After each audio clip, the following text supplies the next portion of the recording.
Bonjour les humains, 10 mai 2025. Bienvenue si vous êtes nouveau sur la chaîne. Surtout, ne vous fiez pas à une seule vidéo. Allez voir mes playlists, je traite de tout un tas de sujets très différents. Alors, vous avez vu le titre, je fais cette vidéo concernant une réflexion qu'on m'a faite sur mon tatouage. Enfin, j'ai pas eu le temps parce que, alors je répète, je ne censure aucun commentaire, mais il y a des commentaires qui disparaissent que je vois en notification. Donc je vois le début de la phrase, et puis une fois que je clique pour voir les commentaires, eh bien ce n'est plus sur le commentaire. Donc c'est soit la personne qui a enlevé son commentaire, soit il y a quelqu'un qui fait le modérateur sur les commentaires de ma chaîne, je ne sais pas comment, je ne sais pas si on peut prendre possession de certaines fonctions sur une chaîne de quelqu'un. Moi, je laisse toujours aucune modération, hein. Donc, aucune restriction. Chaque fois que je clique sur aucune, aucune restriction, quoi. Donc, tout le monde est libre de s'exprimer.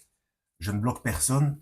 Donc, mais comme ça m'est déjà arrivé 2, 3 fois, est-ce que c'est un bug de YouTube ou est-ce que c'est quelque chose qui... Enfin bref, j'ai eu juste le temps de voir à l'écran. Euh, donc, je présume que c'est un musulman, hein. Le prophète Mohammed dit que le tatoueur et le tatoué sont... Et puis, bon, les 3 petits points. Donc, j'ai cliqué pour savoir ce qu'il y avait derrière et ça avait disparu. Alors, je vais répondre déjà en description de cette vidéo parce que j'avais déjà fait une vidéo concernant les tatouages. Je vais mettre la vidéo où je parlais des tatouages. Alors, vite fait, donc, il y a... j'ai déjà dit que j'avais déjà fait une vidéo sur ce qui était soi-disant contradictoire dans la Bible, qu'en fait il n'en est rien, mais qu'il faut bien différencier la loi mosaïque de la loi de Dieu. J'en reviens toujours, bon pour ceux qui connaissent, il y a plus de soucis, hein. Donc Amos chapitre 5, versets 25 à 27. C'est là où se situe le nœud du problème. Donc, euh, pour ceux que ça intéresse, vous mettez sur YouTube la loi mosaïque versus la loi de Yahweh, donc le tétragramme, YHWH, puis mon nom, Servan Engelgom, et vous allez tomber sur la vidéo explicative. Alors, dans Apocalypse, déjà, donc déjà auparavant, je ne sais plus où, mais je l'explique dans la vidéo, hein, il est bien indiqué qu'il n'est pas question que l'Éternel, donc que Dieu, oublie son peuple jusqu'à ce qu'il ait en fait, qu'il ne peut pas l'oublier parce qu'il a le nom de son peuple gravé sur ses mains. D'accord? Bon, là, on parle du fait que ce soit gravé divinement, hein. Ça n'a rien à voir avec des encres, avec un tatouage humain, etc. La seconde chose, c'est que quand Yeshua, le Christ, revient, il y a sur sa cuisse, c'est indiqué dans Apocalypse, gravé Roi des rois, Seigneur des seigneurs. Au-delà de ça, il y a le sceau de Dieu sur le front des humains qui lui appartiennent. D'accord? Donc ça, c'est plutôt... tout porte à croire que c'est un sceau spirituel, hein. Maintenant, pour la petite histoire. Déjà, je voudrais dire aux musulmans en général, comme vous aimez profondément Dieu, il faut creuser. Il faut étudier et pas se laisser manipuler par une religion. J'ai déjà expliqué dans plein de vidéos, aucune religion n'obéit à Dieu, même pas la religion chrétienne. Donc si jamais vous avez ce qu'on appelle l'illumination ou la révélation et que vous voulez devenir chrétien, ne vous convertissez pas à une religion chrétienne, qu'elle soit catholique, orthodoxe ou protestante. Contentez-vous de lire la Bible et vous allez voir qu'aucune religion, même chrétienne, n'obéit à Dieu. Il faut se fier au Verbe fait chair, à la parole de Dieu. C'est même dans votre Coran, il y a un souci par rapport à ça. Mais bon, Kalimat Allah, décrit dans le Coran, sourate Anissa, c'est la quatrième sourate des femmes, verset 171, il s'agit du fils de Myriam, qui est cité, selon ce verset, Kalimet Allah, donc la parole de Dieu, le verbe de Dieu. C'est lui qui a les informations s'il est le verbe de Dieu. Mais il ne donne aucune information dans le Coran, il les donne dans la Bible. Donc il faut aller voir. Voilà. Et donc, c'est lui qui explique la loi de Dieu.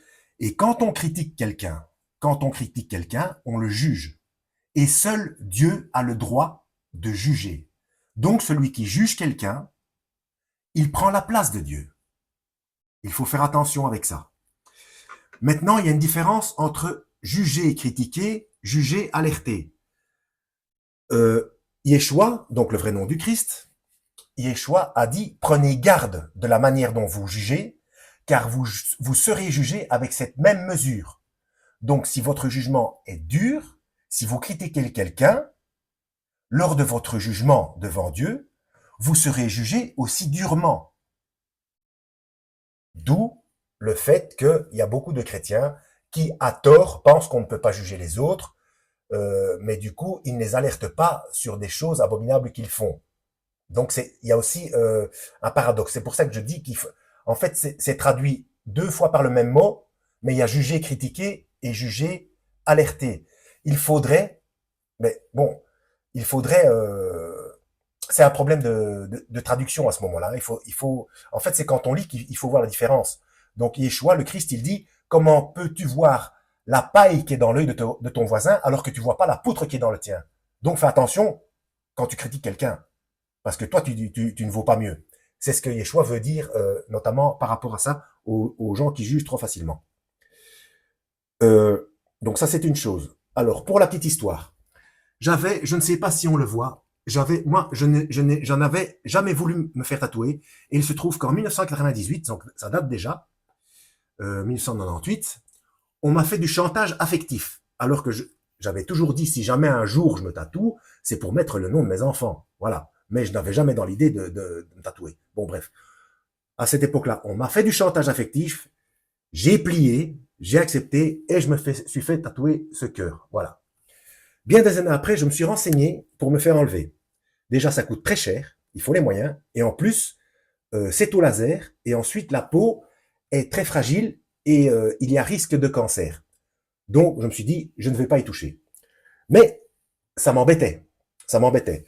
Alors, je me suis dit, tant qu'à faire, et ça, c'est venu peut-être 30, oui, 25 ou 30 ans plus tard, après l'avoir fait, je dis, je vais pas faire ça au laser, pour l'enlever, c'est trop dangereux. Eh bien, autant mettre quelque chose dessus, voilà, pour le supplanter. Et c'est pour ça que j'ai fait écrire Yeshua. Voilà, ça c'est pour la petite histoire. Donc, et le péché mène en enfer, mais quels sont les péchés? Posez-vous la question. C'est très bien expliqué. En fait, Yeshua, le Verbe de Dieu, il dit bien dans les évangiles, les deux plus grands commandements, c'est tu aimeras l'Éternel ton Dieu de tout ton cœur, de toute ta force et de toute ton âme. Et le second, tu aimeras ton prochain comme toi-même. Et ces deux commandements-là, en fait, quand on regarde les 10 commandements que Moshe, donc Moïse, Moussa a reçus, eh bien, c'est 5 par 5. Les 5 démontrent l'attachement qu'on a à Dieu et les 5 autres, l'attachement qu'on a envers son prochain. Et vous allez me dire, pour ceux qui connaissent, oui, mais qu'est-ce que le sabbat vient faire là-dedans? Eh bien, par exemple, si on est patron, eh bien, on aime son prochain comme soi-même, eh bien, les gens qui travaillent pour nous, eh bien, on leur donne un jour de congé. On les fait pas travailler 7 sur 7. Vous voyez? Quand on cogite un petit peu, on se rend compte que les 5 premiers, c'est par rapport à Yahweh, au Créateur, et les 5 suivants, c'est par rapport à l'humain. Voilà. Alors, pour les catholiques, concernant péché véniel, péché mortel, Non, tous les péchés sont mortels. Quand on lit la Bible, le salaire du péché, c'est la mort, basta. Il n'y a pas à conjecturer. Euh, Par contre, qu'est-ce qu'un péché? Voilà. Le tatouage, ça rentre pas là-dedans. Le seul problème qu'il y a, c'est ce qu'on inscrit. Et puis pour bien faire, il faut rien mettre sur sa peau, bien entendu. Et puis le problème, ce sont les encres, avec toutes les crasses qu'on met dedans. Donc c'est pour sa santé, oui. Mais quand on juge quelqu'un, qu'on prend la place de Dieu, parce que c'est ça qui a en fait. Hein. Donc méfiance, c'est manquer d'amour envers son prochain. Le religieux veut avoir raison. Toute religion confondue. Il y a pas qu'en islam. Hein, c'est euh, le judaïsme, c'est pareil. Le christianisme, c'est pareil. Le bouddhisme, c'est plus sournois, mais eux, c'est faire les choses par eux-mêmes. Donc, sous-jacent, il y a le péché d'orgueil. Bon, allez voir ma playlist Les religions n'obéissent pas à Dieu, et vous avez 10 religions au point d'interrogation. Et surtout, paradoxe eschatologique. Hein. Euh, un péché, c'est un péché. Voilà. Donc, euh, ce qu'il y a surtout, c'est, oui, c'est ça que je voulais dire, un religieux veut avoir raison. Un disciple de Yeshua, du Christ, s'inquiète pour l'âme de l'autre. C'est de ça qu'il s'agit. Il ne faut pas pointer les autres du doigt, parce que en pointant les autres du doigt, en voulant se croire supérieur, eh bien, en réalité, on est inférieur. Yeshua a dit, les premiers seront les derniers, et les derniers seront les premiers. Il faut faire attention. Voilà. Il faut être humble de cœur. Comment il a dit ça encore heureux les doux de caractère, ils hériteront de la terre. Donc, méfiance concernant le fait de juger. Il faut alerter quand l'âme de quelqu'un est en danger. On n'a pas le droit de se taire. Par contre, la critique est interdite parce que c'est péché d'orgueil. Voilà, en espérant avoir été utile et que ça vous ait éclairé sur le tatouage en question.